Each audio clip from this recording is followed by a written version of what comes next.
Greetings, this is Brother Ravana Noon. Today I would like to discuss exactly what is the Luciferian mind.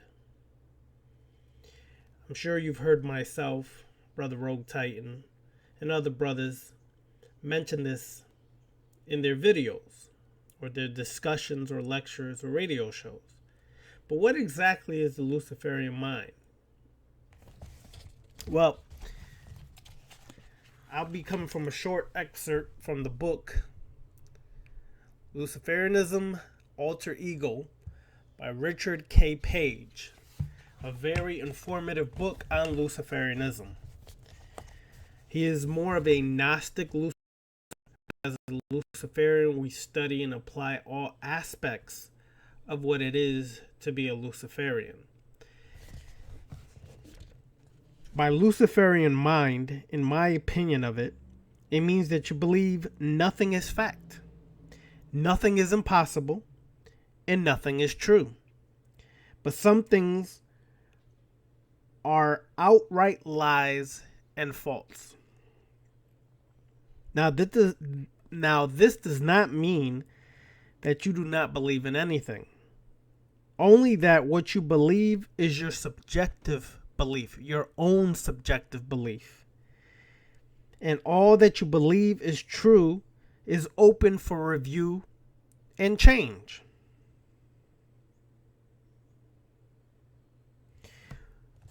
Let me explain a little further what I feel about this. As a Luciferian, we question everything. You should question everything and anything at all times. Because if you do not question, you are susceptible to easily be put under somebody's charismatic brainwashing, somebody's euphoric, passionate outcries and straight ignorance. You easily will feed other people your energy. You feed other people your beliefs and wholeheartedly accept what anybody tells you. If you question anything or you question everything, then you're always sharpening your mind to not be easily gullible, to not be put under people's control. This is important for many things. But the utmost important part of this is that you should question yourself. This is what becomes more difficult. Sometimes it's easy to question people outside of ourselves. They're easy targets when they put themselves up front to be questioned. But it's more difficult to question yourselves about your own personal beliefs. What exactly do you believe? And where did your beliefs come from? Now, many of us would like to say that our beliefs come from ourselves. But is that accurate? Is that actually true?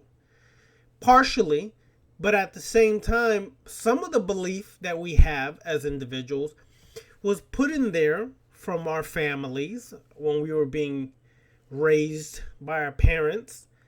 And their belief system was shaped and molded by their parents, by the religion they were brought up in. What else? It was shaped and molded by society and whatever else is affecting them from their environment. But it's not totally all of your belief. It is coming from an external source. So what happens as a Luciferian when you start to question, but particularly questioning yourself, you start to realize where your programming comes from. And then you start to reprogram yourself. You start to re-evaluate what you really believe. And you start to see if this belief that you've accepted all your life really has any... Is it valid in your life presently? Meaning, what you once believed, is it still something that's valid today? This is why In this book, Luciferianism Alter Ego, the author states that your own subjective belief should always be up for evaluation, review, and change. The only constant is change. Sounds nice. People will repeat this a million times over. Sounds nice. But how many people really understand that if you are in a constant flux or constant state of change, this happens by questioning the very things you believe and accept to be true. And this will continuously happen throughout your life. If you are honest enough to admit to yourself that once you grow, mature, experience life, what you believed when you were a teenager, you may no longer believe in your 30s and 40s and 50s. But you should not just accept what anybody tells you on face value. You have a bunch of conscious idiots that like to run off at the mouth because they read one book but never had an experience from the inside out. What it means to be Luciferian, what it means to work witchcraft, what it means to do anything in the occult. But because they feel like they have a big mouth and they want to run off at the mouth and try to convince others that they read one book and now they're the authority over this. Well, what happens then is people get put back under a spell. People get put back under a spell and then controlled by that same charismatic diarrhea of the mouth individual who wants to teach and profess like they know. But again, that's another subject. What's most important is you question yourself. Are you challenging yourself every day about what you believe is true or not true? Are you questioning your habits? Are you trying to change a habitual pattern that has been created by you that can be detrimental to your existence? The Luciferian mind is not easily accepting anything that anybody tells you. More so, doesn't easily sit back and accept what even you may believe. We challenge ourselves on a consistent basis. This is the process and is a process that you should continuously undertake. Can you challenge yourself and can you question yourself? Are you ready for the challenge? Do you look at life as it's happening to you? Or if you really are Luciferian, do you realize you are creating life and life is not happening to you?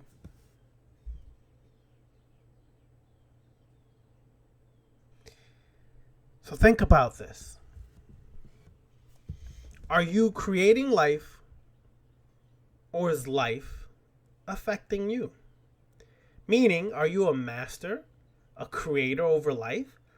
Or are you a servant or slave to life, your emotions, your habits, and all the things that you make excuses for why you continue to fail? A Luciferian is not a devil worshiper. For if they really understand, if they really truthfully understand, they understand that these are metaphors, these are archetypes or metaphors for a quality that you possess within yourself, a power that you're trying to obtain or achieve or reach, and you wear the deific mask of Lucifer, let's say, to embody the characteristics, the power and ability, the attributes of that of which is attributed to Lucifer. So you become a Luciferian in words, in actions, and in results. Now, witchcraft may scare you because your version of witchcraft is tainted by Hollywood. Or witchcraft may scare you because you've been indoctrinated by Western beliefs that persecute witchcraft or try to destroy the power of witchcraft, because a person who practices witchcraft is not easily a follower. They don't have the herd mentality. They don't have the sheep mentality. So what happens is, if we allow ourselves to continuously question everything about us, we begin to grow. You begin to shape a new reality. You begin to look at life differently, and you start to take that key, which has always been in your hand, and you start to put it in the keyhole and turn all the doors that have been closed to you before. You become a master, and you make no excuses for your failures or your success. You become the ultimate guide of your own life. You become the God that is. You no longer have a belief in external spooky deities as if they're true. But you start to realize that you created these external gods or goddesses or deities through the collective unconscious mind, and you accepted some of it to be true. But when you tap deep into the abyssic mind, you start to realize you created and accepted all these things. And if you created and accepted all these things, then you can use all these things to your advantage, for your growth, to become more powerful, to not make excuses for your life, not to blame all these external trappings. And this person did this, and they're trying to kill us, and they're trying to hurt us. When in reality, the more you accept that, the more you feed it, the more you feed the beast, the stronger the beast gets. Putting yourself back in a position of a servant and a slave. But if you understand that alchemical process, mental alchemical process, you realize I got to stop feeding anything externally and empower myself and feed the power to my own self. But can you really do that? That's the questions you have to personally ask yourself. It's not enough to just go in front of your sacred space, your altar space, or things of that nature. That's not enough. You should be ritualizing every part of your life. Do you carry a talisman or amulet? Do you have some kind of sigil on you? Do you ritualize and magnetize the food you eat?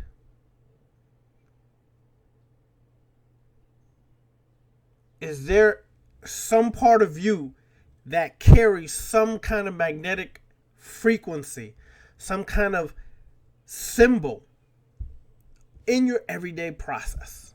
Or is this just some time, part-time kind of thing you do where you just feel witchy and spiritual and occultist, so you only do it in front of your altar or your sacred space at night? Well, if you're only doing this at night, then you're a part-time occultist, or part-time Luciferian, or a part-time practitioner of the left-hand path. But if you do this all day, throughout the day, then you are now working your life as a true occultist, left-hand path practitioner, Luciferian, vampire magician, or whatever the case may be. You should be in a process of working this magic every day. Not just at night, when there's 24 supposed hours in a day. Are you utilizing those 24 hours to your advantage? Or are you letting those 24 hours dictate and control your personal life? Think about these things as you go forward. Are you doing the work of integration? Integrating the demonic, the genius, supernatural, and the higher self. Are you integrating that aspect with your familiar or advocate self? Or are you just part-time in it? See, the process is not just part-time. And you can tell if somebody's just part-time in it. Regardless if they want to admit it or not, you can tell if they're part-time in it. Their words, their actions, and the results give you the clue that they're part-time in it. But you have the power in your hand, have always had the power in your hand to do anything and everything that you wish or desire and make it manifest. I'll give you an example. Words have power. If you're constantly using words like can't, do not, won't, you are limiting your power and potential. You have to check the very words that you use. Are you putting things in the affirmative? Are you putting things in the circumstance of them having already happened instead of wishing for or begging or asking or hoping they do happen?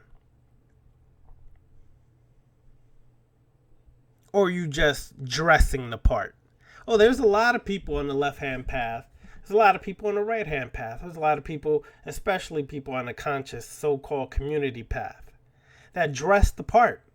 They have the dashikis, the ankhs, the locks.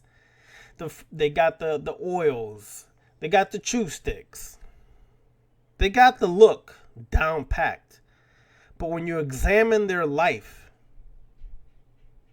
really examine their life, the internal life, their everyday life, it's in shambles.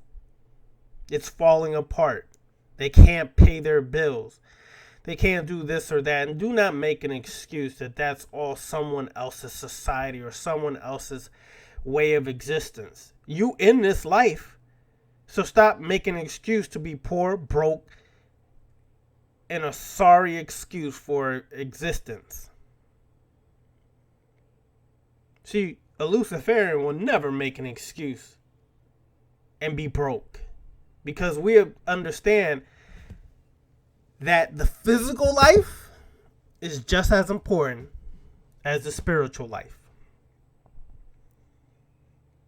And that unless you master the physical, 360 degrees of the physical, with 360 degrees of the spiritual, combined making 720 degrees of self-mastery, 7 plus 2 is 9. 9, completion, rebirth. You will never understand. You will keep living a life of trying to annihilate your human existence. Trying to annihilate the very part that makes you you. You're living this life. Enjoy it. Enjoy every part of your life. Enjoy everything you do in life. This left-hand path, vampire magic, Luciferianism, black magic, chaos magic, and so many other different paths. You should be enjoying the process instead of making the process harder than what it is. Enjoy every part of your waking moment. Do you step onto the floor and do an affirmation as your feet are hitting the floor before they hit the floor? Are you affirming and creating your day before you even set foot on the floor? Or you just putting your feet on the floor and saying, oh, it's another day. Shit, I gotta work today. Oh my, I gotta do this or that. I have to do etc. This. You're a slave to your own existence. If all these things are tiresome, burdensome, you're a slave to your own existence. You should be able to create your existence as you awake. And you will see that the more you affirm this reality of how you see the day, you create it exactly as it should be. As you get more proficient at it, you will see that you will be able to create your day from A through Z. But if you don't take hold, if you don't take heed to your own BS, then what are you exactly doing? Oh, you're complaining, making excuses, and not taking responsibility for every aspect of your life. It's very easy to light a candle, say an invocation or evocation, depending on what your purpose is, and saying, I did a ritual, but then if you don't get the results, complaining, maybe I did it wrong. Maybe this, maybe that. No, maybe you just don't believe what you're doing. Maybe your intention is weak. Maybe your willpower is weak. Maybe you really do not believe in anything you say or do. Meaning you should check yourself. And where does it all begin? Going within the shadow, within the darkness of yourself, and doing the necessary work to combat, confront, and overcome all the obstacles and blockages that have held you back for years. Or will you still make an excuse and continue to suffer through life? See, conscious people will suffer through life. Let me explain to you why they will suffer. Because their whole goal is to annihilate the physical and focus on the spiritual. But then their physical life suffers because they're only focused on the spiritual. That is damage. When you're in a physical existence, you must master both. These people that tell you you must destroy humanity, kill humanity, get rid of humanity to elevate and transform is a lie. You master humanity by mastering every aspect of what it means to be human and experiencing every aspect of what it means to be human. And enjoy the process. As you're doing that, you continue with your spiritual work, you will bring an integration, thus bringing forth yourself as a Baphomet, the symbol of totality, the symbol of integration, the symbol of self-mastery. Peace.